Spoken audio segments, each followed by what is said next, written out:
Hi friends, நாகூருக்கு போன part 2 video ரொம்ப நாள் கழிச்சு தான் போடுறேன். எனக்கு சுத்தமாக டைமே இல்லை.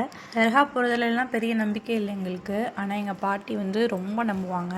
என்னதான் ஜென்ரேஷன் மாறினாலும் எங்களெல்லாம் மாற்றவே முடியல. நாங்களாம் எவ்வளோ ட்ரை பண்ணி பார்த்துட்டோம். இந்த மாதிரி உங்கள் வீட்லேயும் இருந்தாங்கன்னா கண்டிப்பாக கமெண்ட் பண்ணுங்கள்.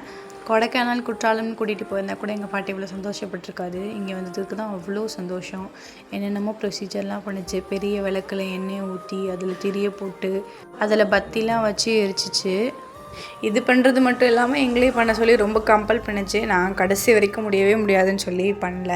உனக்கு நம்பிக்கை தான் நீ பண்ணு அப்படின்னு சொல்லி நாங்கள் விட்டுட்டோம். ப்ரொசீஜர்லாம் பண்ணும்போது அவ்வளோ சந்தோஷம், நிம்மதி எல்லாமே அதுக்கு கிடச்சிச்சு அப்படின்னு சொன்னிச்சு.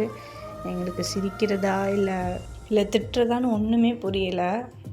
ஒரு மளிகை கடைக்கு போய் 4 பொருள் வாங்க சொன்னால் கூட மறந்துடும். ஆனால் இதுக்கு ப்ரொசீஜருக்கு தேவையான எல்லா பொருளும் பக்காவாக வாங்கிட்டு வந்து செஞ்சு கொடுத்துச்சு.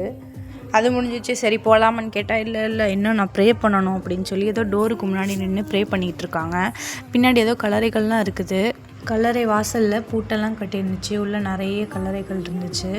ப்ளஸ் அங்கே இருந்தவங்களுக்கு பட்டாணி கல்லை, கற்கண்டு இது ரெண்டையும் மிக்ஸ் பண்ணி பிரசாதம் மாதிரி, அதாவது நார்சா அது கொடுத்தாங்க. இது கொடுக்கலாம், தப்பு இல்லை அப்படின்னு சொல்லி எல்லாருக்கும் கொடுக்க சொன்னிச்சு. சரின்னு கொடுத்தோம். பாதி பேருக்கு இது தப்பாக தெரியும், பாதி பேருக்கு இது சரியாக தெரியும். என் பாட்டியோட ஜென்ரேஷனுக்கு அப்புறம் எங்கள் யாருக்குமே இது மேலே நம்பிக்கை இல்லை. நம்ம என்ன சொன்னாலும் அவங்கள மாற்றவும் முடியாது.